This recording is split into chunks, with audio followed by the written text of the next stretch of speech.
रूदो एक स्लम में रहने वाला लड़का था जो अक्सर अमीर लोगों के इलाके में घुस जाता था ताकि कुछ काम की चीजें चुरा सके। लेकिन जब उस पर अपने फादर की मौत का झूठा इल्जाम लगा दिया जाता है और उसे उस गड्ढे यानी पिट में डाल दिया जाता है जहां दुनिया का सारा कचरा फेंका जाता है, तो उसे अपनी जिंदगी बचाने के लिए बड़े बड़े मॉन्स्टर से लड़ना पड़ता है। उसका मकसद होता है वापस ऊपर आना और अपना बदला लेना। दुनिया दो हिस्सों में बटी होती है। एक तरफ है एक चमकदार शहर जहाँ अमीर लोग अपनी जिंदगी के सबसे अच्छे पल जी रहे होते हैं, और दूसरी तरफ है स्लम्स जहाँ रूदो जैसे लोग रहते हैं। दोनों तरफों में सिर्फ एक ही चीज कॉमन होती है, वो पिट जहाँ दुनिया का सारा कचरा फेंका जाता है, साथ ही क्रिमिनल्स पे। शहर में रहने वाले अमीर लोग बिना कोई झिझक के थोड़ी सी भी डैमेज चीज फेंक देते हैं। जैसे एक औरत अपनी बेटी से कहती है कि उसने जो पपी टॉय खरीदा है उसे फेंक दो क्योंकि वो डैमेज हो गया है। वो कहते हैं कि अगर उसे रिपेयर किया गया तो वो बुरा लगेगा और वैसे भी हम बाद में नया ले लेंगे। लड़की को इस बात से कोई प्रॉब्लम नहीं होती और उसकी माँ उस पपी खिलौने को दूसरे कचरे के साथ एक छोटी गार्बेज वैन में फेंक देती है जो सीधा अंडरग्राउंड टनल में जाता है। टनल से एक ट्रक सब कचरा ले जाता है एक बड़े से ट्रैश कलेक्शन जगह में। लेकिन एक छोटा लड़का रूदो भी उस कचरे की जगह में होता है, गाड़ियों से आ रही चीजों को छांटकर काम का सामान निकालने के लिए। वो चुपके से साइड के अंदर घुस जाता है और एक रूम में एंटर करता है, पर बदकिस्मती से एक गार्ड को रूम के अंदर से कुछ आवाज सुनाई देती है, तो वो तुरंत चेक करने आता है। गार्ड रूम के अंदर घुस जाता है अपना गन पॉइंट करके और रूदो को कचरा चुराने के लिए पकड़ता है। वो उसे घटिया और बेकार आदमी कहता है जो शहर की खूबसूरती को कचरा जमा करके बिगा रहा है। रूदो इस पे कुछ रिएक्ट नहीं करता क्योंकि ऐसी बातें वो हर दिन सुनता है। फिर गार्ड अलार्म बजा देता है और बैकअप बुला लेता है। जैसे ही और गार्ड्स वहाँ आते हैं, रूदो उन पर कुछ कचरे के बैग्स फेंक देता है और क्योंकि वो लोग सफाई के पागल होते हैं, उनकी यूनिफॉर्म्स पे अंडे गिरते ही वो रुक जाते हैं। वो सिर्फ रूदो को वैन से भागते हुए देखते रहते हैं और कुछ नहीं करते। रूदो वैन से बाहर निकलता है एग्जिट के पास, लेकिन गेट उसके मुंह पे ही बंद हो जाता है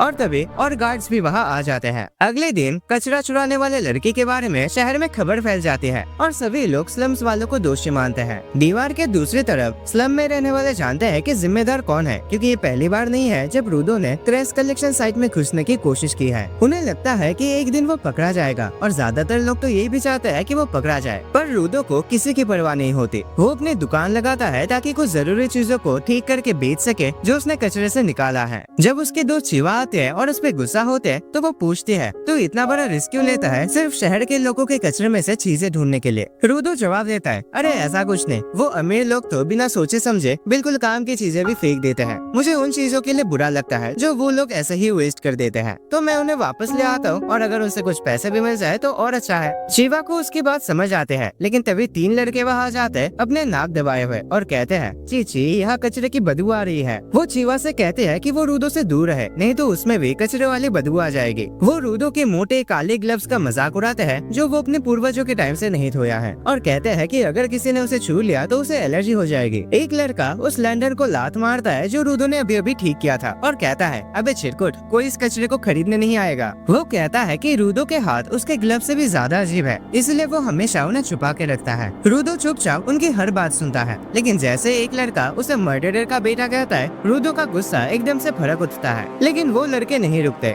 वो कहते हैं कि ये स्लम तो असल में क्रिमिनल्स को बंद करने के लिए बनाया गया था और अब यहाँ जो लोग रहते हैं वो उन्हीं के परिवार में से है, इसीलिए वो हमेशा अपनी रेपुटेशन साफ रखने की कोशिश करते हैं। पर रूदो के फादर ने उनकी इज्जत को मिट्टी में मिला दिया जब उन्होंने वो हादसा किया। रूदो अब और बर्दाश्त नहीं कर पाता और तीनों को एक भयंकर नजर से देखता है। वो इतने डर जाते हैं कि तुरंत वहाँ से भाग जाते हैं। भागते हुए भी वो रूदो को गाली देते हैं और कहते हैं कि वो भी एक दिन अपने फादर जैसा बन जाएगा। रूदो फिर से चुपचाप अपना लैम्प ठीक करना शुरू कर देता है। चीवा उससे कहते हैं, मुझे यकीन है तुम अच्छे इंसान हो और तुम कभी भी अपने फादर जैसे नहीं बनोगे। रूदो शर्म से लाल हो जाता है, लेकिन उसके शुक्रिया कहने से पहले ही चीवा की नजर उस पपी टॉय पर पड़ती है जो रूदो कल रात कचरे के ढेर से लाया था। पता चलता है कि रूदो वो पपी चीवा के लिए गिफ्ट के रूप में लाया था, लेकिन जैसे ही वो उसे देने ही वाला होता है, चीवा की माँ वहाँ आ जाते हैं और उसे वापस ले जाते हैं। रूदो उसके बाद घर लौट जाता है और देखता है कि उसका स्टेप फादर रेक्टो उसका इंतजार कर रहा था। रेक्टो एकदम से उसकी मिमिक्री करने लगता है जैसे वो चीवा को पपी देने में नर्वस हो रहा था और रूदो शर्मा जाता है क्योंकि उसे पता ही नहीं था कि रेक्टो उसे देख रहा था। रेक्टो कहता है, इस बारे में बाद में बात करेंगे, पहले ये बता उस कचरे वाली जगह की छोटी सी यात्रा के बारे में क्या कहना है। रेक्टो उसे कहता है कि उसे इतना ज्यादा खुद पर बोझ नहीं डालना चाहिए क्योंकि उनकी फाइनेंशियल कंडीशन इतनी भी बुरी नहीं है। उसे लगता है कि रूदो थोड़ा गिल्टी फील करता है क्योंकि उसने उसे अडॉप्ट किया था जब उसके असली फादर को उस पिट में डाल दिया गया था एक हादसे के लिए। लेकिन रूदो कहता है कि ऐसा कुछ नहीं है। वो रेक्टो से कहता है कि वो उसे अपना परिवार मानता है और सिर्फ अपना फर्ज निभा रहा है। रेक्टो सिंपल तरीके से कहता है, इतनी ईमानदारी अगर तुम चीवा के सामने दिखाते तो मैं भी वो बच जाती। और ये सुनकर रूडो इतना घबरा जाता है कि कल रात वाली चोट दोबारा दर्द देने लगती है। रेक्टो तुरंत उसका फर्स्ट एड करता है और उसके हाथों के बैंडेज भी बदल देता है। जब रूडो अपने हाथों को देखता है तो उसे याद आता है कि वो तब से चोट खाते आया है जब से उसे होश है। लोग हमेशा उसके हाथों को देखकर जज करते थे और कभी कभी उन जख्मों में बिना किसी वजह के इतना दर्द होता था कि बर्दाश्त नहीं होता। फिर एक दिन रेक्टो ने उसे वो काले ग्लव्स दिए थे जो जादुई तरीके से दर्द को दबा देते थे। जब रेक्टो उसके सभी चोटों का इलाज कर लेता है तो वो उसे कहता है, जल्दी से चीवा को अपनी फीलिंग्स बता दे, नहीं तो कोई और उसे ले जाएगा।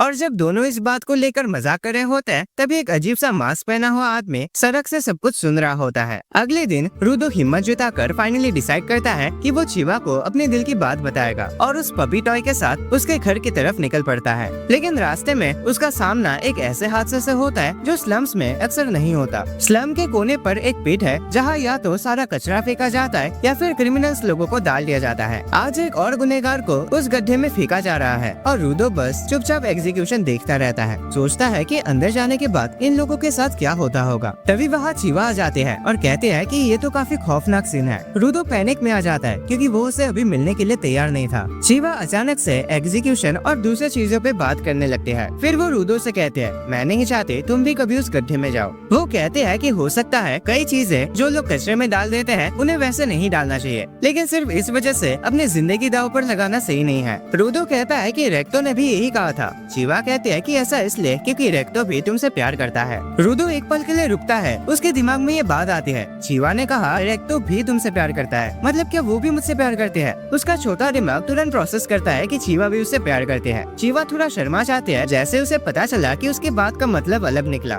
लेकिन रूडो तो तब तक अपने होश में नहीं होता। वो जमीन पर गिर जाता है अपना चेहरा पकड़कर। फिर वो पपी टॉय चीवा को दे देता है और कहता है, शायद तुम इसे नहीं लेना चाहोगे क्योंकि ये कचरे से आया है, लेकिन मुझे लगा कि ये पपी तुम्हारे पास ज्यादा खुश रहेगा। रूडो की खुशी का ठिकाना नहीं रहता जब चीवा वो टॉय ले लेती है और कहती है, मैं इसे हमेशा संभाल के रखूंगी। रूडो अपनी लाइफ में पहली बार इतना खुश होता है। वो डांस करते हुए घर की तरफ लौटता है। सोचता है कि रेक्टो को तुरंत जाकर ये सब बताना है। रास्ते में उसका टकराव कुछ गार्ड से होता है जो उस पर ध्यान भी नहीं देते, लेकिन उसका छोटा दिमाग सोचता है कि ये लोग स्लम्स में क्या कर रहे हैं। वैसे भी रूडो घर पहुंचता है, मगर जैसे वो दरवाजा खोलता है वो चिल्ला पड़ता है। उसके सामने रेक्टो जमीन पर पड़ा होता है और उसके ऊपर वही क्रीपी मास्क पहना वाला आदमी होता है। वो आदमी रूडो की तरफ मुड़कर एक बार उसे देखता है, फिर चाकू को लेकर रेक्टो के शरीर के अंदर और गहरा घुसा देता है। रूडो का गुस्सा उसके बस से बाहर हो जाता है जैसे वो ये सब देखता है और वो सीधा उस मास्क वाले आदमी पर हमला कर देता है। लेकिन उस आदमी ने उसे इतना जोर से मारा कि रूडो को समझ ही नहीं आया कि वो कब बेहोश हो गया। जब तक रूडो होश में आता तब तक मास्क वाला आदमी अपना काम खत्म कर चुका होता है। वो जमीन से एक किताब उठाता है और बाहर निकल जाता है। जाने से पहले रूडो की तरफ एक बार देखता है। रूडो उसे फॉलो करने की कोशिश करता है, लेकिन तभी उसे रेक्टो की आवाज सुनाई देती है। रेक्टो अभी भी जिंदा होता है किसी तरीके से और अपने आखिरी सांस में वो रूडो से कहता है कि उसे तुरंत भाग जाना चाहिए। रूडो तुरंत उसके पास जाकर कहता है कि वो मदद लाएगा, लेकिन रेक्टो सिर्फ यही कहता है, यहाँ से भाग जाओ और इस बेकार सी दुनिया को बदल दो। ये कहकर रेक्टो का मन बिल्कुल शांत हो जाता है और रूडो समझ नहीं पाता कि ये सब क्या हो रहा है। तभी कुछ सैनिक वहाँ पहुँच जाते हैं और रूडो को इलेक्ट्रिक शॉक दे देते हैं, क्योंकि उन्हें लगता है कि मर्डर उसने किया है। वो उसे जमीन पर दबा देते हैं और कहते हैं, तुझे मर्डर के इल्जाम में गिरफ्तार किया जाता है। रूडो कहता है, मैंने किसी को नहीं मारा, पर गार्ड कहता है कि तेरे बोले से अब कुछ फर्क नहीं पड़ता क्योंकि तुझे रंगे हाथों पकड़ा गया है। रूडो बार बार कहता है कि असली मुजरिम अभी थोड़ी देर पहले ही घर से गया है, अभी भी उसे पकड़ा जा सकता है, लेकिन गार्ड्स उसकी बात सुनने के मूड में नहीं होते, तो वो उसे जबरदस्त तरीके से सीधा सर पर मुक्का मारकर दोबारा बेहोश कर देते हैं। थोड़ी देर बाद रूडो को एग्जीक्यूशन जगह पर ले जाया जाता है ताकि उसे उसके गुनाहों की सजा मिल सके। स्लम्स के हर कोने से लोग उस मोमेंट को देखने के लिए वहाँ होते हैं और शहर के कुछ बड़े लोग भी वहाँ हाजिर होते हैं। जज रूडो से कहते हैं,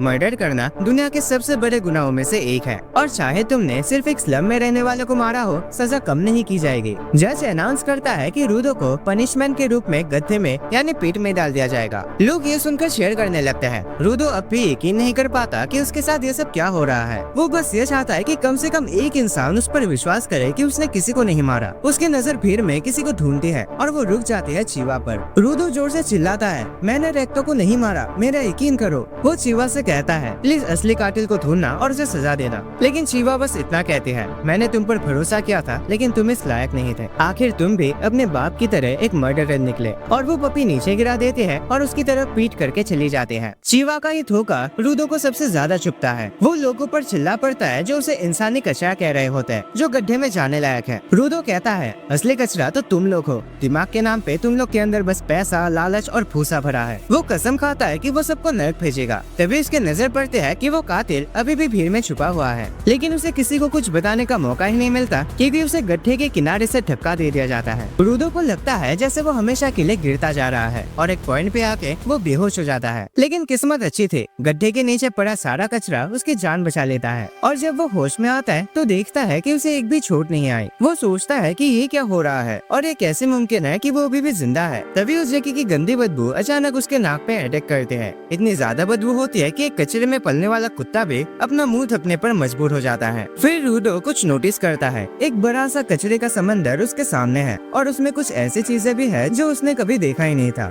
रूडो सोचता है ये कौन सी जगह है। तभी एक बड़ी सी शैडो उसके ऊपर पड़ती है। वो तुरंत पीछे मुड़कर देखता है और जो उसके सामने होता है उसे देखकर उसकी आंखें खुली की खुली रह जाती है। एक बड़ा सा मॉन्स्टर जो पूरी तरह से कचरे से बना होता है उस पर हमला करने के लिए तैयार खड़ा होता है। रूडो का दिमाग एक सेकंड के लिए काम करना बंद हो जाता है। उसके दिमाग में ये बात घूमती रहती है कि उसे हमेशा अजीब लगता था कि लोग इतना ऑब्सेस क्यों होते हैं कचरे और इंसानी गंदगी को गड्ढे के नीचे भेजने में। लेकिन कभी किसी ने ये नहीं सोचा कि उनके साथ नीचे गड्ढे में और क्या होता है, और यही बात उसे सबसे ज्यादा परेशान करते हैं। पर रूडो जल्दी होश में आता है और अपनी जान बचाने के लिए भागता है क्योंकि वो मॉन्स्टर अब उसकी तरफ बढ़ने लगता है। लेकिन सब कुछ और ज्यादा खराब तब हो जाता है जब वो मॉन्स्टर जोर से घूमता है और उसकी आवाज सुन के और भी मॉन्स्टर कचरे के ढेर से बाहर निकल आता है। वो सब रूडो के पीछे दौड़ लगाते हैं। रूडो जितना तेज दौड़ सकता है दौड़ता है, लेकिन सारी मेहनत बेकार हो जाती है क्योंकि वो कुछ ही देर में उनके बीच फंस जाता है। वो सोचने लगता है कि आखिर ये मॉन्स्टर्स है क्या ये वाकई में कचरे के ढेर है जो खुद चल सकते हैं। मॉन्स्टर्स अचानक उस पर जंप करते हैं, लेकिन रूडो किसी तरह से उनके अटैक से बच जाता है। वो वापस भागने की कोशिश करता है, लेकिन उसका पैर फिसल जाता है और वो सीधा एक इंसान के स्कल के ऊपर गिरता है। ये देखकर उसे अपनी किस्मत का एहसास होता है। रूडो गुस्से में उन लोगों को कोसता है जिन्होंने उसे इस नरक जैसे जगह में फेंक दिया है। तभी जहाँ वो खड़ा था वो कचरे का ढेर गिरने लगता है और रूडो नीचे एक खाई के पास जा गिरता है जो उसे मॉन्स्टर से कुछ दूर रखता है। लेकिन एक और चीज होती है जो उसे धीरे धीरे मार रही होती है। वो महसूस करता है कि इस जगह का हवा जहरीला है और अगर उसने ज्यादा देर तक सांस ले तो उसके लंग्स फट जाएंगे। वो तुरंत अपने ग्लव्स से अपना मुंह और नाक ढक लेता है और एक छुपने की जगह ढूंढने लगता है जहाँ वो थोड़ी देर आराम कर सके। लेकिन फिर उसके दिमाग में आता है कि शायद इस नरक में कोई सेफ जगह है ही नहीं। वो अपनी उम्मीद खोना शुरू कर देता है और तभी उसके मुंह से खून निकलने लगता है। उस आवाज को सुनकर मॉन्स्टर वापस उसकी तरफ आने लगता है। रूडो जमीन पर गिर जाता है, इतना कमजोर और लाचार कि उसमें चलने की भी हिम्मत नहीं बची होती। वो लगभग अपनी किस्मत को एक्सेप्ट कर ही लेता है। तभी उसे रेक्टो के वो आखिरी पल याद आ जाते हैं। एक अजीब सी शक्ति अचानक रूडो के हाथों में महसूस होती है, लेकिन उसे उसका पता भी नहीं चलता। हाँ, उसके नजर में बदलाव जरूर आता है और वो देखता है कि कचरे के ढेर में से एक आयरन पाइप से रोशनी निकल रही है। रूडो खिंचते हुए उस तरफ बढ़ता है पूरी हिम्मत के साथ, क्योंकि अब उसके पास जिंदा रहने की वजह है। वो उस आयरन पाइप को पकड़ता है और खड़ा हो जाता है और जोर से कह देता है कि वो वापस ऊपर की दुनिया पे जाएगा और उन लोगों से बदला लेगा जिन्होंने उसे यहाँ फेंका था, और उस चिमकांडी से भी जिसने उसके फादर को मारा था। गुस्सा उसके अंदर से उबलने लगता है और इसी दौरान मॉन्स्टर चुपके से उसकी तरफ बढ़ने लगता है। लेकिन जैसे ही एक मॉन्स्टर उस पर अटैक करता है, रूडो बिना देखे उसे आयरन पाइप से जोर से मार देता है। उस अटैक के कारण वो मॉन्स्टर हवा में उछलता है और नीचे पीट के एक दूसरे जगह पर गिरता है, जो ये देखकर हैरान होता है कि कोई मॉन्स्टर से लड़ने वाला यहाँ आ गया है। तब तक रूडो तो बिल्कुल पागलपन में चला गया होता है। वो मॉन्स्टर से लड़ते वक्त ना तो जहरीली हवा का सोचता है और ना ही नाक से बहते खून का। वो इधर उधर उछलता रहता है और जब एक मॉन्स्टर उसे तेजी से पत्थर पर मार देता है तो भी उसे ज्यादा चोट नहीं लगती। एक मॉन्स्टर उस पत्थर को तोड़ देता है जिसमें रूडो फंसा था और उसको पूरे मिट्टी के ढेर में दबा दिया जाता है। लेकिन रूडो वहाँ से भी निकलता है और एक बड़ा सा पोल खींच कर लाता है। वो उस पोल को अपनी पूरी ताकत से घुमाता है और मॉन्स्टर को भारी नुकसान पहुँचाता है।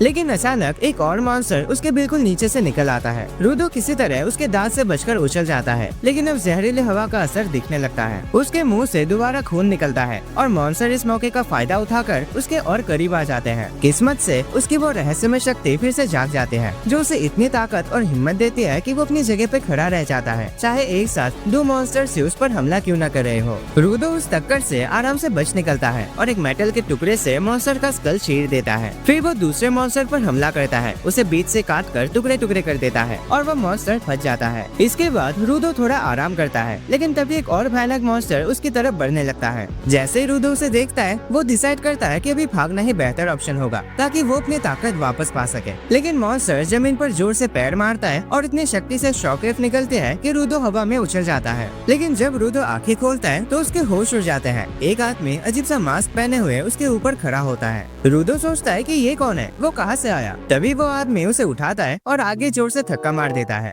रूडो के मुंह से खून निकलता है और लगभग उस आदमी से टकरा जाने वाला होता है, लेकिन तभी वो आदमी उसके मुंह पर एक गैस मास्क पहना देता है, जिससे रूडो फिर से सांस ले पाता है। अब रूडो बिल्कुल कंफ्यूज हो चुका होता है। वो उस आदमी से पूछता है, क्या तुम यहीं के रहने वाले हो? वो जानना चाहता है कि ये जगह, ये मॉन्स्टर्स आखिर है क्या, लेकिन मास्क वाला आदमी बस उसे चुप रहने के लिए कहता है। पर रूडो उसकी बात नहीं मानता और जोर जोर से उस आदमी से सवाल करते जाता है। मास्क वाला आदमी फिर से धीरे से उससे कहता है, अबे चुप रहो मेरे भाई। लेकिन रूडो बोलता है, क्या? थोड़ा जोर से बोलो यार, सुनाई नहीं दे रहा। वो पूछने लगता है, क्या हम लोग जमीन के नीचे हैं? और तभी उस मास्क वाले आदमी का पेशेंस टूट जाता है। वो अपनी ही सलाह भूल जाता है और रूडो पर चिल्लाने लगता है। कहता है कि ये जगह जमीन के नीचे नहीं बल्कि जमीन पर ही है, और ये सब ऊपर रहने वाले लोगों की गलती है, जिन्होंने इस जगह को एक नरक बना दिया है। फिर वो रूडो से कहते हैं कि ये बड़े मॉन्स्टर्स जो कचरे से बने होते हैं, आवाज की तरफ अट्रैक्ट होते हैं, और रूडो के छुप ना रहने की वजह से अब उनका ध्यान उसकी तरफ आ गया है। मास्क वाला आदमी कहता है कि कचरे के मॉन्स्टर्स आम हथियारों से नहीं हरा जा सकते, इसीलिए सबसे अच्छा तरीका ये था कि वो चुपचाप निकल जाते, लेकिन अब कोई ऑप्शन नहीं बचा। इसी बीच एक मॉन्स्टर बिल्कुल उनके पीछे आ जाता है और मास्क वाला आदमी डिसाइड करता है कि सबसे पहले उससे निपट ले। तभी उसके हाथ से एक गोल्डन एनर्जी निकलती है और उसके छाते को कवर कर लेती है, जिससे वो छाता एक हथियार में बदल जाता है। मॉन्स्टर उन पर हमला करता है, लेकिन मास्क वाला आदमी अपने छाते को उसके मुंह के सामने घुमाता है और मॉन्स्टर को पीस कर रख देता है। मॉन्स्टर के टुकड़े चारों तरफ बिखर जाते हैं और तुरंत ही सब कुछ राख बन जाता है। रूडो तो पहले ही उस अजीब से पावर से हैरान था, लेकिन अब उसे और भी ज्यादा क्यूरियोसिटी हो रही थी कि मॉन्स्टर इस बार अटैक के बाद रीजनरेट क्यों नहीं हुआ। तभी एक मॉन्स्टर का बड़ा सा ग्रुप वहाँ आ पहुँचता है, लेकिन मास्क वाला आदमी कॉन्फिडेंट होता है कि वो सबसे निपट लेगा। वो मॉन्स्टर की तरफ दौड़ता है और अपने छाते के ब्लेड से उन्हें तुरंत उड़ा देता है, फिर अपने छाते को पैराशूट बनाकर हवा में उछल जाता है। रूडो सोचने लगता है, क्या ये कोई स्पेशल टेक्नोलॉजी है जो यहाँ के लोग यूज करते हैं, या ये सिर्फ उस मास्क वाले आदमी की पावर है। इसी बीच मास्क वाला आदमी सबसे आखिरी बड़े मॉन्स्टर के सामने जा पहुँचता है। मॉन्स्टर अचानक उस पर एक एसिड का गोला थूकता है। वो छाते से उस एसिड को रोकता है और बिखेर देता है, और वो एसिड कचरे के ढेर पे गिरते ही जोर से धमाका हो जाता है। मास्क वाला आदमी मॉन्स्टर के सिर को बेस बनाकर और ऊपर उछल जाता है। उसके बाद वो अपने छाते में और ज्यादा एनर्जी डाल देता है, जिससे उसका साइज और पावर दोनों बढ़ जाता है। वो मॉन्स्टर के सिर की तरफ सीधा पॉइंट करता है और छाते से उस मॉन्स्टर को और नीचे की जमीन को भी काट डालता है। सब कुछ खत्म होने के बाद मास्क वाला आदमी रूडो के पास आता है। रूडो उससे पूछता है, भाई तू है कौन? आदमी अपना मास्क उतारता है और अपना नाम बताता है, एंजिन, एक साफ सफाई करने वाला आदमी।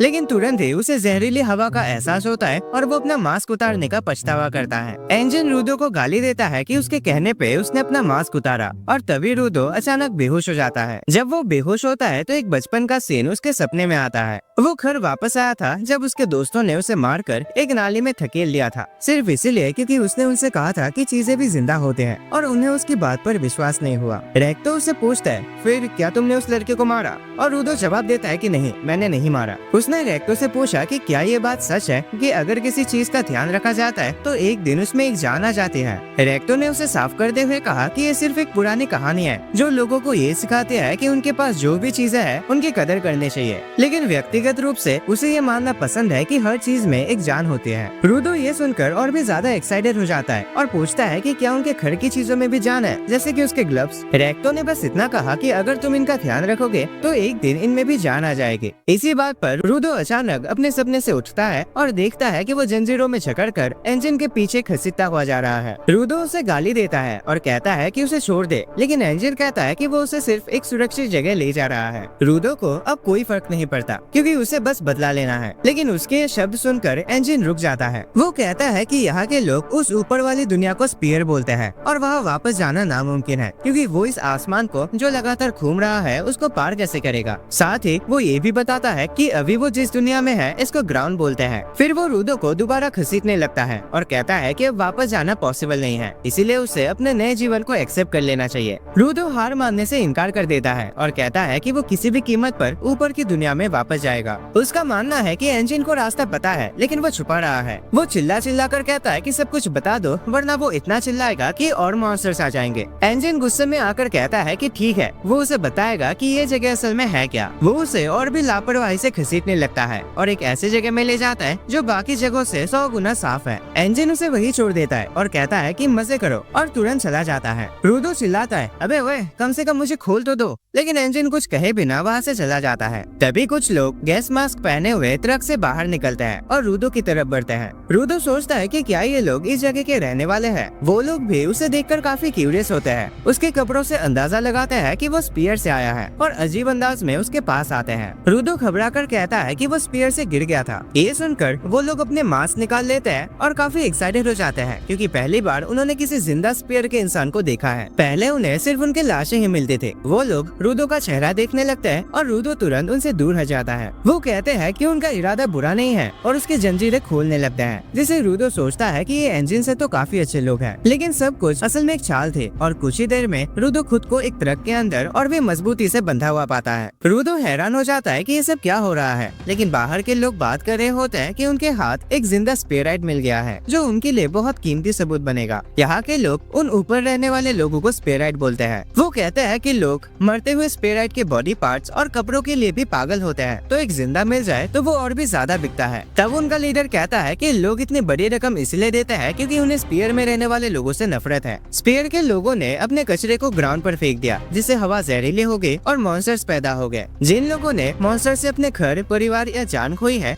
उनमें स्पेराइट्स के लिए गहरी नफरत है और जब उन्हें कोई जिंदा स्पेराइट मिलता है तो वो उसे बर्बाद कर देते हैं। लीडर कहता है कि रूडो को ग्राउंड पर स्वागत करने के लिए वो उसे कुछ खिलाएगा और वो खाना होता है सड़ी हुई मांस और कुछ पुरानी बेकार चीजें। लीडर मजाक उड़ाता है कि स्पेराइट जैसे लोग तो कभी कचरा छूटे भी नहीं, तो ऐसे खाने को कैसे हजम करेंगे। लेकिन जैसे ही वो रूडो के मुंह में मांस डालने जाता है, ये उसकी सबसे बड़ी गलती होती है। रूडो उसके कुछ उंगलियां भी काट लेता है, उसे चबा जाता है और साथ ही वो सड़ी हुई चीजें भी खा जाता है। फिर रूडो कहता है कि ये कचरा नहीं है, ये अभी भी खाने लायक है। वो लोग डर के मारे हिल भी नहीं पाते क्योंकि उन्होंने ऐसा डरावना इंसान पहले कभी नहीं देखा। लेकिन ये तो सिर्फ शुरुआत होती है। रूडो सबसे गुस्सा है इस बात पर कि लोग चीजों को कचरा कहकर उनके कदर नहीं करते, इसीलिए अब वो चुप रहने वाला नहीं है। उसकी ताकत फिर से उभर कर आते हैं और वो जंजीरों से छूट जाता है। वो बाहर जम करता है और जमीन पर अपनी ताकत छोड़ देता है, जिससे आसपास की चीजें उठ जाती हैं। इंजन दूर से सब कुछ देख रहा होता है और वो खुश होता है कि रूडो भी एक गिवर निकला, एक ऐसा व्यक्ति जो किसी भी चीज में जान डाल सकता है और उनकी शक्ति निकाल सकता है, बिल्कुल उसकी तरह। तभी रूडो को रेक्टो की एक बात याद आती है, जिन चीजों का तुम ध्यान रखते हो वो तुम्हारा भी ध्यान रखते हैं। वो अपना मास्क हटा देता है और अपने बांधने वाली चेन को उठाकर उसमें जान डाल देता है, जिससे वो उसे एक हथियार की तरह यूज कर सकता है। लोग उस पर हमला करते हैं, लेकिन रूडो बस चेन से जमीन पर मार देता है, जिससे सब पीछे हट जाते हैं। उनका लीडर चिल्लाता है कि चेन को टारगेट करो क्योंकि गिवर अपने ऑब्जेक्ट के बिना कुछ नहीं है। उसके आदमी रूडो के उस चेन को फेंकने में सफल हो जाते हैं, लेकिन उनके लिए सबसे बड़ा झटका तब लगता है जब रूडो एक टायर उठाता है और उसमें भी जान डाल देता है। ये काफी रेयर होता है इवन पावरफुल गिवर्स के लिए भी, कि वो एक से ज्यादा चीजों में जान डाल सकते हैं। वो सबको आसानी से हरा देता है और लीडर की तरफ बढ़ता है, जो अभी भी उसे गालियां दे रहा होता है। लेकिन जैसे ही रूडो उस पर अटैक करने जाता है, इंजन वहाँ आ जाता है और उसे रोक देता है। रूडो तुरंत अपने होश में आ जाता है, उसकी ताकत चली जाती है और वो टायर जिसमें उसने जान डाली थी मिट्टी में बदल जाता है। रूडो के नाम से खून आ जाता है और वो समझने की कोशिश करता है कि अभी उसने क्या किया।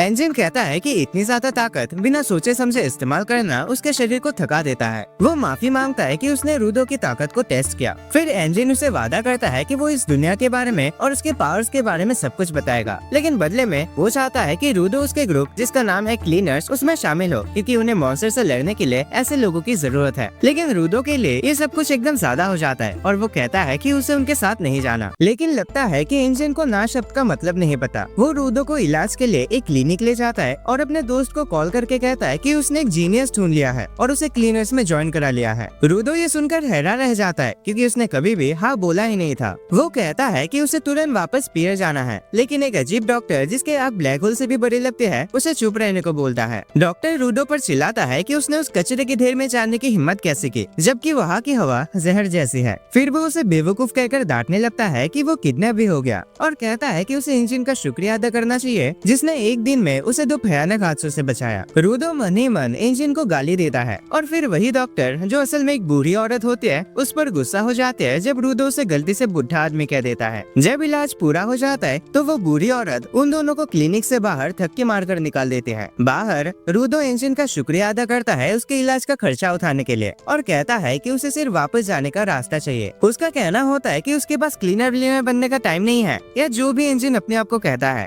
लेकिन इंजन बताता है कि उसे उम्मीद थी कि किडनैप होने के बाद रूडो को ये समझ आ जाएगा कि स्पियराइट्स को यहाँ नीचे कैसे ट्रीट किया जाता है। वो रूडो को बताता है कि अगर किसी ने जान लिया कि वो स्पियर से आया है तो उसे अपने जन्म पर भी पछतावा होगा। और सबसे जरूरी बात, यहाँ किसी भी इंफॉर्मेशन का कोई फ्री में लेना देना नहीं होता। इंजन उसे एक अजीब से शहर की तरफ ले जाता है जो कि बाहर की गंदगी भरी दुनिया से तो काफी बेहतर लगते हैं। वो रूडो को बर्गर खिलाता है और रूडो बिना सोचे समझे उसे निगल जाता है क्योंकि पहले जो सड़ा हुआ मांस उसने खाया था वो सब वो उल्टी कर चुका था। पहले उसका मानना था कि ये पेट सिर्फ कचरे से भरा होगा, लेकिन यहाँ लोगों के रहने के लिए शहर भी है। वो देखता है कि एक लड़के दुकान के अंदर जा रही है और उसे घूरना शुरू कर देता है, लेकिन तब इंजन उसे सरफेस के बारे में एक सबक देता है। वो कहता है कि यह सिर्फ कचरा ही नहीं बल्कि इमोशंस भी इकट्ठा होता है एक एनर्जी के रूप में जिसे आनिमा कहता है। वो कचरे के मॉन्स्टर्स उसी आनिमा का एक रूप है। ज्यादातर बीस्ट कचरे के ढेर के आसपास रहता है, लेकिन कभी कभी वो शहरों पर भी हमला कर देते हैं। वो कहता है कि आम हथियार उन बीस्ट को नुकसान नहीं पहुंचा सकते क्योंकि उनके कोर किसी और चीज से बने होते हैं, लेकिन रूडो के ग्लव्स उन्हें तोड़ सकते हैं। रूडो ये सुनकर हैरान रह जाता है।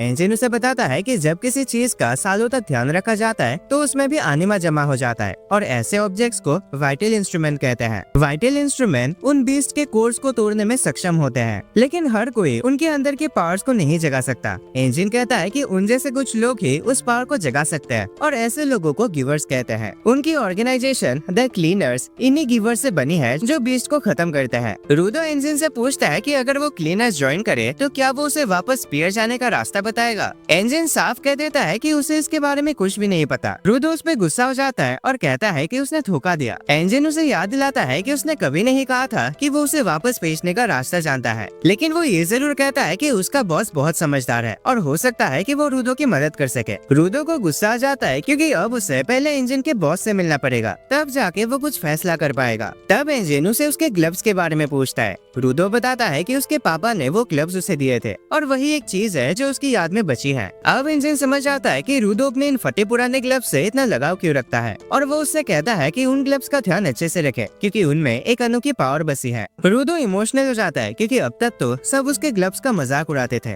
लेकिन तभी इंजन को एक मैसेज आता है और वो कहता है कि उसे एक दोस्त से मिलने जाना है। रूडो अचानक उठता है और उसका शुक्रिया अदा करता है इतना मदद करने के लिए। इंजन उसके जवाब में एक पैसों का बैग उस पर फेंकता है और कहता है कि ध्यान से खर्च करे। रूडो विश्वास नहीं कर पाता कि इतना कुछ करने के बाद भी इंजन उसे पैसे दे रहा है, लेकिन इंजन कहता है कि इसमें बड़ी बात क्या है, उसने तो रूडो के कपड़े बेच दिए थे उन पैसों के लिए। उसी पैसों से वो रूडो का इलाज करवा पाया और उसे खाना भी खिला पाया, इसीलिए उसे शुक्रिया कहने की भी जरूरत नहीं है। रूडो ये सुनकर हिल जाता है, लेकिन इंजन उसे समझाता है कि वैसे भी वो स्पियर के कपड़ों में शहर में घूम नहीं सकता था। फिर इंजन कहता है कि अब वो अपने ट्रेनर से मिलने जा रहा है और रूडो से कहता है कि वो वहीं रुककर इंतजार करे। रूडो अंदर से गुस्से से उबल रहा होता है, लेकिन तभी उसकी नजर एक बिल्ली पर पड़ते हैं जो उसके पैसे लेकर भाग जाते हैं। वो तुरंत उसके पीछे दौड़ता है, लेकिन बिल्ली को पकड़ नहीं पाता। किस्मत से उसे रास्ते में एक छान जैसा डंडा मिलता है जिसे वो तुरंत उठाता है और उसकी मदद से बिल्ली को रोक लेता है। जैसे वो बिल्ली को दबा लेता है, उस डंडे का असली मालिक वहाँ आ जाता है और रूडो पर गुस्सा हो जाता है कि उसने उसका स्टाफ चुराने की कोशिश की। रूडो उससे पूछता है कि इस बेकार सी लकड़ी में ऐसा क्या खास है। तब वो आदमी और भी गुस्सा हो जाता है। वो तुरंत अपना स्टिक वापस ले लेता है है और रूडो को धक्का देकर कहता है कि उसे अपने काम की कीमत चुकानी पड़ेगी। इसके बाद वो आदमी अपने स्टाफ के साथ अजीब हरकतें करने लगता है, जिससे रूडो पूरी तरह से कंफ्यूज हो जाता है। तभी उसकी नजर इंजन के छतरी पर बने क्लीनर्स के सिंबल पर पड़ती है और वो समझ जाता है कि सामने वाला आदमी भी एक क्लीनर है। वो आदमी अपने स्टाफ की पावर को एक्टिवेट करता है और उसे एक हथियार में बदल देता है, फिर उससे रूडो पर हमला करता है। लेकिन वो जानबूझकर चूक जाता है क्योंकि इंजन ने उसे रूडो के बारे में पहले ही बता दिया था। वो अपना इंट्रोडक्शन देता है जांग का, जो इंजन के कहने पर रूडो का ट्रेनिंग संभालेगा। जांग का कहता है कि उसने कभी सोचा भी नहीं था कि उसे किसी छोटे बदतमीज को ये सिखाना पड़ेगा कि दूसरों की चीजें नहीं चुरानी चाहिए। रूडो कहता है कि वो तो बस अपना पैसा वापस लेने के लिए उस डंडे का यूज कर रहा था। जांग का बोलता है कि उसके फादर ने उसकी सही परवरिश नहीं की होगी। रूडो को गुस्सा आ जाता है क्योंकि वो किसी को भी रेक्टो की बुराई करते नहीं सुन सकता। लेकिन फिर रूडो को रेक्टो की एक बात याद आती है, अगर वो चाहता है कि कोई उसकी बात सुने तो झगड़ा करने के बजाय उसे समझने की कोशिश करनी चाहिए कि सामने वाला क्या महसूस कर रहा है। उस बात को याद करके रूडो सोचता है कि जांका का गुस्सा होना सही था क्योंकि उसने उसका खास सामान बिना पूछे ले लिया था। वो सोचता है कि अगर कोई उसके ग्लव्स ले ले, चाहे गलती से ही, तो उससे भी गुस्सा आ जाता और उसे एहसास होता है कि गलती उसी की थी। वो जांका से माफी मांगता है और जांका भी तुरंत शांत हो जाता है। वो कहता है कि सब ठीक है क्योंकि रूडो ने स्टाफ वापस दे दिया और उसे भी पहले थोड़ा शांत तरीके से रिएक्ट करना चाहिए था। रूडो पूरी तरह से हैरान रह जाता है उसके स्वभाव में इतने अचानक बदलाव देखकर, और इसीलिए भी क्योंकि पहली बार उसने सिर्फ बात करके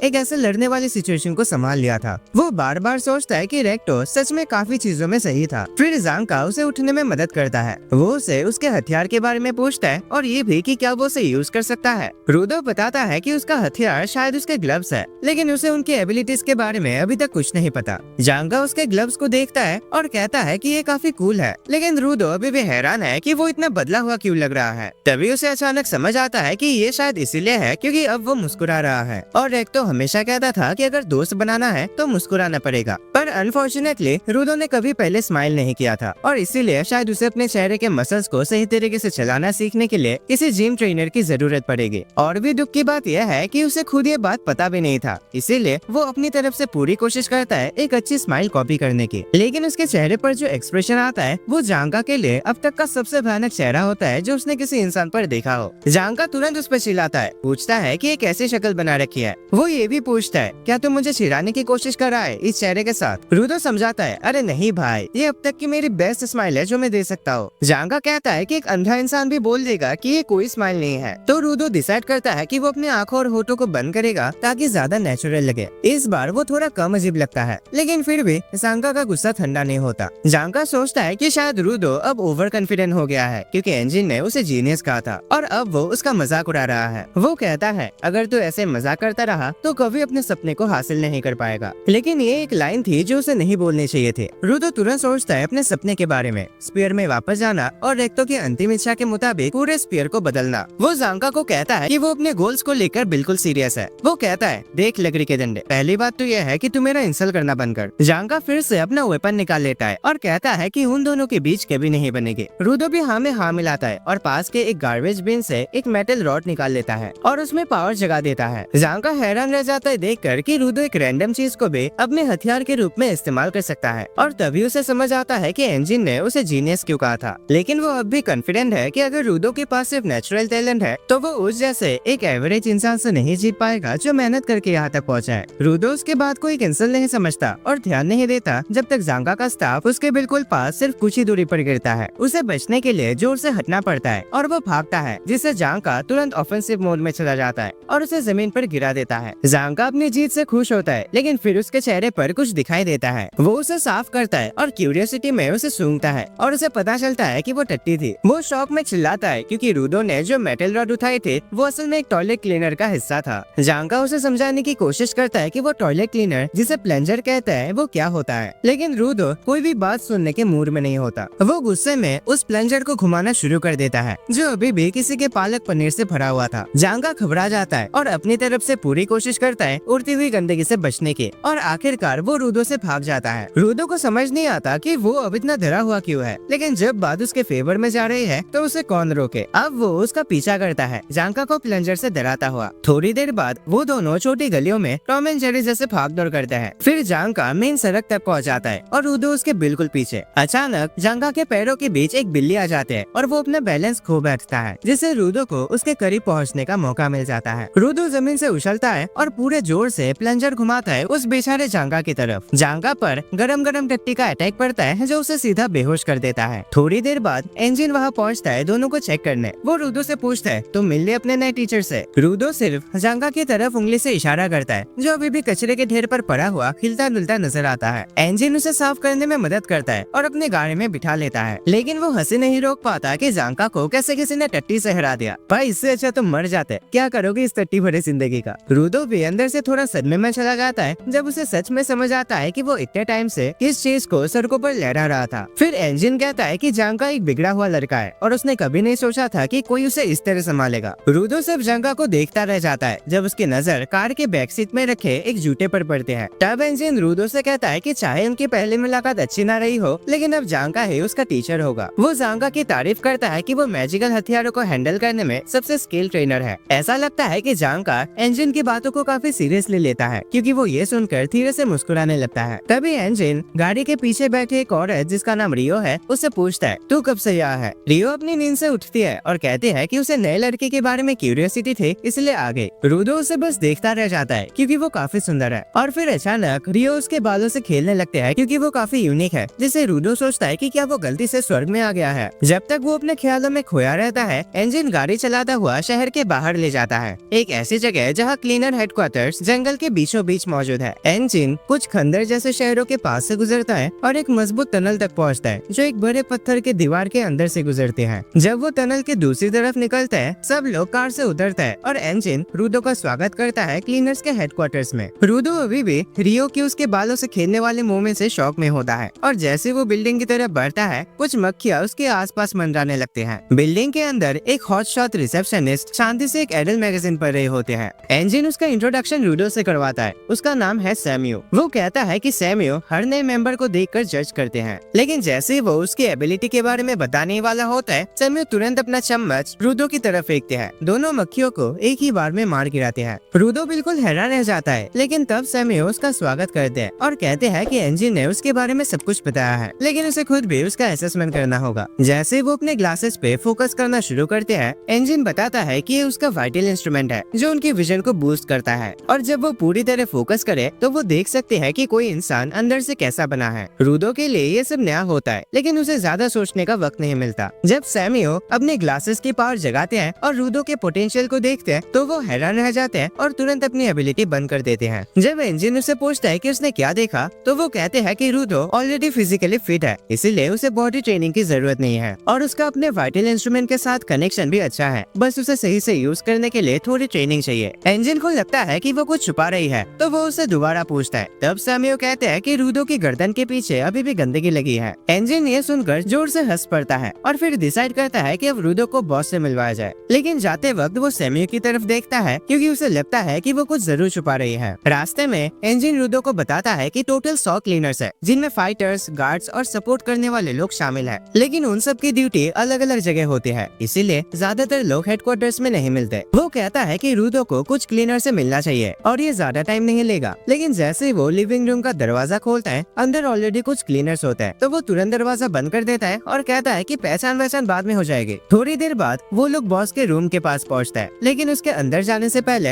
एंजिन रूडो को कहता है तुम जब बॉस से बात करोगे तो शुरुआत ये पूछकर मत करना कि स्पीड वापस कैसे जाना है, वरना वो तुम्हें काट के रख देगा। वो कहता है कि अगर रूडो को ये इन्फॉर्मेशन चाहिए तो उसे कुछ बदले में देना पड़ेगा। वो रूडो को ये भी कहता है कि बॉस से ये भी मत पूछ लेना कि उसका वाइटल इंस्ट्रूमेंट क्या है, क्योंकि किसी को भी नहीं पता कि वो क्या है और उसके पावर क्या करते हैं। रूडो अब बॉस को लेकर काफी क्यूरियस हो जाता है, लेकिन जब वो रूम में जाता है तो वहाँ कोई नहीं होता। तभी सैम्यू वहाँ पहुँचते हैं और कहते हैं कि बॉस एक मिशन पर गया है और कुछ दिन तक वापस नहीं आएगा। रूडो को ये समझ नहीं आता, लेकिन एंजिन कहता है कि ये तो नॉर्मल है, उसे बस थोड़ा वेट करना होगा। रूडो को गुस्सा आ जाता है और वो पूछता है कि तब तक उसे क्या करना चाहिए। तभी अचानक रियो वहाँ जाते हैं और कहते हैं चलो मेरे साथ, मेरा काम देखने चलो। वो कहते हैं कि रूडो तब तक क्लीनर नहीं बन सकता जब तक बॉस उसे अप्रूव नहीं करता, तो अभी के लिए बेस्ट यही है कि वो एक नौसिखिए के रूप में रियो के साथ चले, और ये रियो के लिए भी सही है क्योंकि वो भी उसके बारे में जानना चाहते हैं। रूडो का दिमाग बंद हो जाता है क्योंकि पहली बार उसे कोई लड़की इस तरह का अटेंशन दे रहे होते हैं, इसलिए वो चुपचाप उसके पीछे चला जाता है। वो लोग स्ट्रेटेजी रूम पहुँचते हैं जहाँ सैम्यू बताते हैं कि एक छोटा सा टाउन जो पॉल्यूटेड जोन्स के पास है उनसे मदद मांग रही है क्योंकि वहाँ छोटे छोटे बीस्ट देखी गई है। रूडो को पॉल्यूटेड जोन्स के बारे में कुछ नहीं पता और तब सैम्यू को समझ आता है कि एंजिन ने उसे बेसिक चीजें भी अच्छे से नहीं बताई। वो रूडो को ये भी समझाते हैं कि जमीन दो पार्ट्स में बटी हुई है। पहला है सेफ जोन्स जहाँ इंसान रहता है और दूसरा है कचरे से भरे पोल्यूटेड जोन्स जहाँ बीस्ट रहते हैं। और स्टार्टिंग में जिस जगह पे रूडो गिरा था वो नो मैंस लैंड था, एक बहुत ही खतरनाक पोल्यूटेड जोन जहाँ किसी भी इंसान का जाना मना है, क्योंकि वहाँ ज्यादातर लोग जमीन पर कदम रखते ही मर जाते हैं। वो रूडो को एक मास्क देते हैं और कहते हैं कि पोल्यूटेड जोन्स में हमेशा मास्क पहना करो, क्योंकि बिना मास्क के 15 मिनट में ही जहरीले गैसेस की वजह से मौत हो सकती है। बाद में रूडो रियो और उसकी टीम के साथ मिशन पर चला जाता है। रियो उससे कहते हैं कि वो हमेशा उसके करीब रहे ताकि वो सब कुछ सीख सके। रूडो को अभी भी अजीब सा फील हो रहा होता है, लेकिन फिर उसके दिमाग में ये बात आती है, मैं खुद नो मैंस जोन में कितनी देर तक था, कितना पॉइजन मेरे अंदर चला गया होगा। फिर उसका ध्यान उसके सामने पड़े कचरे के ढेर पर चला जाता है और वो सोचता है कि क्या स्पीयर के लोगों को पता है कि नीचे लोग रहते हैं। लेकिन वो सब अब मायने नहीं रखते, क्योंकि रूडो के लिए अब सबसे इम्पोर्टेंट चीज वही कचरा है। उसके लिए वो सिर्फ कचरे का ढेर नहीं बल्कि एक खजाने का पहाड़ है जहाँ से वो काम की चीजें ढूंढ सकता है और उन्हें रिपेयर कर सकता है बिना किसी के डांट खाए। फिर रूडो रियो के पास पहुँचता है और उसे पूछता है कि उसके साथ जो बाकी लोग हैं वो कौन है। रियो जवाब देते हैं कि वो लोग सपोर्टर्स हैं, इनके पास लड़ाई करने के लिए उनके जैसे स्पेशल पावर्स तो नहीं होते, लेकिन मिशन में इन लोगों से बहुत मदद मिलती है। उनमें से एक सपोर्टर रूडो की तरफ अपना हाथ बढ़ाता है और रूडो थोड़ा घबरा कर उसका हाथ पकड़ता है। सपोर्टर तुरंत अपनी पूरी ताकत से उसका हाथ दबा देते हैं। रूडो दर्द से कांप जाता है और रियो हंस पड़ते हैं, कहते हैं कि इस बंदे की ग्रिप स्ट्रेंथ कमाल की है और ये अपने हाथों से किसी भी बीस्ट के बाहर की लेयर को चीर सकता है। रूडो सोचता है कि इस पागल भरवे को ज्यादा देर तक वो बर्दाश्त नहीं कर सकता। तभी एक सपोर्टर सबको अलर्ट करता है कि बीस्ट आ रहे हैं। रूडो डिसाइड करता है कि वो ध्यान से सब कुछ देखेगा ताकि जितना हो सके सीख सके। जल्दी ही छोटी बकरियों जैसे बीस्ट का एक झुंड जंगल से बाहर आता है और रूडो घबरा जाता है। वो रियो से पूछता है, हम इतने सारे दुश्मनों से कैसे सामना करेंगे? रियो कहते हैं, अरे कुछ नहीं होगा, चिल करो, ये सिर्फ कमजोर और धीरे चलने वाले बीस्ट है, यहाँ तक कि वो तो उस फेंस को भी पार नहीं कर सकते। और उसके बाद सच होते हैं, वो बकरियां उस फेंस पर अटैक करता है लेकिन कोई डैमेज नहीं कर पाते। लेकिन अचानक उनके दूसरे पलटन आ जाते हैं, इस बार और भी बड़े और ज्यादा खतरनाक बीस्ट के साथ। वो फेंस को धक्का देना शुरू करता है और तोड़ने लगता है। रूडो फिर से पैनिक करता है और रियो से पूछता है कि अब क्या करे। ये बस थोड़े ज्यादा स्ट्रॉन्ग है पहले वालों से, पर अभी भी तुम्हारे जैसे एक नए स्टूडेंट के ट्रेनिंग के लिए बिल्कुल ठीक है। वो कहते हैं कि उनसे जल्दी निपट लो, फिर बेस वापस जाके रूडो के यहाँ आने का वेलकम पार्टी रखेंगे। रूडो को विश्वास नहीं होता कि वो इतनी चिल कैसे हो सकते हैं, जबकि वो हर रोज मॉन्स्टर से लड़ते हैं अपनी जान रिस्क में डालकर। तब रियो उससे कहते हैं, अगर ग्राउंड पर सरवाइव करना है तो ऐसे बीस्ट को हल्के में लेना जरूरी है। रूडो को अचानक याद आता है कि एंजिन भी ऐसा ही था और उसे लगता है कि शायद उसके अंदर इसी चीज की कमी थी। वो डिसाइड करता है कि अब से वो भी हर चीज को एकदम हल्के में लेगा। लेकिन तभी एक बड़ा सा बेस्ट बैरिकेड तोड़कर अंदर घुस जाता है और इस बार रियो भी थोड़ी टेंशन में आ जाते हैं। रूडो उसकी तरफ देखता है जैसे उसे कंफर्मेशन चाहिए कि सब कुछ अभी भी कंट्रोल में है ना। लेकिन रियो कहते हैं, ये बीस्ट तो कमाल का है, इतना जबरदस्त क्रिएचर मैंने आज तक नहीं देखा। ये बिगिनर्स के लिए बेस्ट मटेरियल तो नहीं है, लेकिन मैं इससे लड़ने में मजा लूंगी। तब वो अपने सीजर्स निकालते हैं जो उसका वाइटल इंस्ट्रूमेंट होता है और रूडो सिर्फ उसे आंखें फाड़कर देखता रह जाता है। रियो अपने सीजर्स एक्टिवेट करते हैं और उन्हें आसमान में फेंक देते हैं, जहाँ वो और भी बड़ा और ज्यादा तेज बन जाता है। वो उन सीजर्स को अपने पैर से पकड़ लेते हैं और मॉन्स्टर के झुंड की तरफ बढ़ते हैं और अपने स्पेशल अटैक सीजर्स किक से एक साथ काफी सारे बीस्ट को काट डालते हैं। रूडो को समझ नहीं आता कि ये हो क्या रहा है। तब एक सपोर्टर बंदा उसे बताता है कि रियो के वाइटल इंस्ट्रूमेंट का नाम है द रीपर और नॉर्मल लोगों की तरह नहीं बल्कि वो इसे अपने पैरों से चलाते हैं। रूडो रियलाइज करता है कि हर कोई अपना वाइटल इंस्ट्रूमेंट अपने यूनिक तरीके से यूज करता है। तभी वो हैंडशेक वाला सपोर्टर उससे कहता है, अबे ओए, अपने आसपास का ध्यान रखना सीख लो, वरना तुम ज्यादा देर तक यहाँ टिक नहीं पाओगे। रूडो को थोड़ा देर से पता चलता है कि एक लेवल 2 बीस्ट उस पर हमला करने वाला है, लेकिन किस्मत से एक सपोर्टर उसे अपने हाथों से रोक लेता है। उसका सर कुचलकर उसे रियो की तरफ उछाल देता है, जो आराम से उसे अपनी सीजर से काट देती है। वो सपोर्टर से कहते हैं कि और भी बीस्ट उसकी तरफ भेजे और वो लोग ऐसे भारी मॉन्स्टर्स उसकी तरफ फेंक देते हैं जैसे उनका वजन कुछ भी ना हो। जब तक रूडो ये सब समझता है और सीखता है कि क्लीनर्स कैसे लड़ता है, तब तक रियो ने सारे छोटे मॉन्स्टर साफ कर दिया होता है और अब सिर्फ वो मॉन्स्टर का बॉस बचा होता है। सपोर्टर्स फैसला करता है कि कोई भी छोटी बीस्ट जो लड़ाई में रुकावट डाल सकते हैं उसे खत्म कर देंगे और वो लोग इधर उधर हो जाता है। लेकिन तभी रूडो देखता है कि एक छोटा बीस्ट अभी भी जिंदा है और वो एक सपोर्टर को गिरा देता है। फिर वो उस पर जम कर लेता है और सपोर्टर बच नहीं पाता। किस्मत से रूडो उसको बचाने के लिए पहुंच जाता है और कहता है कि वो यहाँ अपनी काबिलियत साबित करेगा ताकि उसे जरूरी जानकारी जल्दी मिल सके। उसके हाथ में जो आयरन पाइप था वो एक हथियार में बदल जाता है और एक कांटे वाला बैरिकेड बन जाता है। रूडो कंफ्यूज होता है कि ये कैसे हुआ। फिर उसे याद आता है कि वो अपने पावर का इस्तेमाल तो हमेशा इंस्टिंक्ट से करता आया है, इसलिए उसे याद ही नहीं कि कैसे कंट्रोल होता है। जब वो ये सोच रहा होता है तो वो बीस्ट उस पर ज्यादा जोर से दबाव बना जाता है। तभी रायो वहाँ पहुँचते और उस बीस्ट को आसानी से खत्म कर देते हैं। वो रूडो से कहते हैं कि उसने सही किया, क्योंकि दूसरों की मदद करने का इंस्टिंक्ट फॉलो करना जरूरी होता है। दूसरा सपोर्टर भी वहाँ आता है और रियो का शुक्रिया अदा करता है। फिर पूछता है कि क्या उसने उस बड़े मॉन्स्टर को हरा दिया। रियो कहते हैं कि उसने उस मॉन्स्टर को 2 टुकड़ों में काट दिया था, लेकिन फिर भी वो खरा कैसे है ये समझ नहीं आता। वो कहते हैं कि उसने उसका कोर जरूर हिट किया था, लेकिन फिर भी अगर वो जिंदा है तो उसे छोटे छोटे टुकड़ों में काट देगी ताकि वो बेकार हो जाए। सपोर्टर्स डिसाइड करते हैं कि वो एक नए टाइप के बीस्ट का डाटा एनालाइज करेंगे जो वाइटल इंस्ट्रूमेंट के हमले से बच पाया है, और वो नजदीकी शहरों को वार्निंग देने के लिए निकल पड़ते हैं। दूसरी तरफ रियो उस बड़े मॉन्स्टर की तरफ दौड़ते हैं और रूडो बीच में अटक जाता है, क्योंकि कोई उसे नहीं बताता कि उसे क्या करना है। रियो मॉन्स्टर के मुंह पर जंप करते हैं और फिर उसके सर पर जाकर उसके सारे पाइप्स काट देते हैं। जब मॉन्स्टर टकला हो जाता है तब उसके पैर के नीचे कुछ चमकता हुआ दिखाई देता है। तभी रियो समझ जाते हैं कि वो मॉन्स्टर अपना कोर छुपा रहा था, लेकिन उसके अटैक करने से पहले ही वो बीस्ट अचानक से बहुत तेज हिलता है और उसे हवा में फेंक देता है। फिर वो दोबारा उन पाइप्स को अपने सर पर जोड़ देता है और जमीन पर जोर जोर से अपना जबड़ा मारने लगता है। रियो फिर भी उस पर लटकी होती है, लेकिन मॉन्स्टर अचानक रूडो और सपोर्टर्स की तरफ अटैक कर देता है। रूडो वही जम जाता है जब वो मेटल पाइप्स को अपनी तरफ आते देखता है, लेकिन किस्मत से उसे सीधा हिट नहीं लगता। उसके नीचे की जमीन पूरी तरह टूट जाती है और वो नीचे गिरता है। गिरते वक्त वो सोचता है कि वो यहाँ कर क्या रहा है, क्या वो इस दुनिया में सिर्फ गिरने के लिए ही आया है। उसे लगता है कि अगर सब कुछ ऐसे चलता रहा तो ना वो रेक्टो का बदला ले पाएगा और ना ही स्पीयर के अंदर वाले लोगों से हिसाब चुका पाएगा, और धीरे धीरे वो अंधेरे में चला जाता है। लेकिन तभी सपोर्ट वाला आदमी वहाँ जाता है रूडो को उस गड्ढे में गिरने से बचाने के लिए और उसे अंधेरे और निराशा में डूबने से भी। वो रूडो को अपने कंधे पर उठाकर कहता है कि अगर उसका कोई सपना है तो उसे रुकना नहीं चाहिए, बल्कि जब तक हो सके उसको हासिल करने की तरफ दौड़ लगानी चाहिए। वो कहता है कि सपोर्टर से ही सीख लो, जिनके पास कोई पावर्स नहीं होते लेकिन फिर भी वो अपना काम लगातार करते रहता है। तभी रूडो देखता है कि रियो मॉन्स्टर को फिर से काट रहे होते हैं और उस मॉन्स्टर की चीखों से वो अंदाजा लगा लेते हैं कि उसने उसका कमजोर हिस्सा ढूंढ लिया है। रियो ऊपर उछलते हैं और फिर तेज रफ्तार से उसके सर पर गिरते हैं। अपनी सीजर से उसका सर चीरकर कोर बाहर खींच लेते हैं। जैसे रियो जमीन पर गिरते हैं और उस कोर को तोड़ देते हैं, मॉन्स्टर अचानक राख बच जाता है। सपोर्टर तुरंत वहाँ भाग कर जाता है और पूछता है कि उसने बीस्ट को कैसे हराया। रियो कहते हैं कि उसने कोर के अलावा कुछ और छेड़ दिया और बीस्ट मर गया। उसके हाथ में एक कार्डबोर्ड कटर होता है और वो कहती है कि ये वही चीज थी जो उस बीस्ट को चला रहे थे। सपोर्टर को यकीन नहीं होता, क्योंकि उसे समझ में आता है कि ये कटर एक्चुअल में एक वाइटल इंस्ट्रूमेंट है, और ये बात बिल्कुल भी लॉजिक नहीं बनाती कि किसी बीस्ट के पास ऐसे कोई चीज कैसे हो सकती है। दूसरी तरफ वो गुंडों का लीडर जो रूडो को बेचने की प्लानिंग कर रहा था, अचानक एक कम रोशनी वाले कमरे में होश में आता है। वो सोचता है कि वो है कहाँ। तभी सामने सोफे पर बैठा हुआ आदमी उसे पूछता है कि स्पीयर से आए उस लड़के का लोकेशन क्या है जिसका जिक्र तुमने नींद में किया था। सो दोस्तों, आज के वीडियो के लिए बस इतना है। एंड कमेंट्स में बताना कि एनिमे कैसे लगे, और 500 कमेंट्स का टारगेट रखते हैं हर रोज की तरह उसे भी पूरा कर देना अगर तुम्हें इस एनिमे का अगला पार्ट चाहिए। और हाँ, चैनल को सब्सक्राइब करना मत भूलना ताकि नेक्स्ट पार्ट आते ही तुम उसे पहले देख सको। और अगर तुम्हें ऐसे मजेदार एनिमे देखना है देन स्क्रीन पे शो हो रहे उन वीडियोस पे क्लिक करो। एंड मैं तुम्हें मिलता हूँ एक और नए वीडियो पर।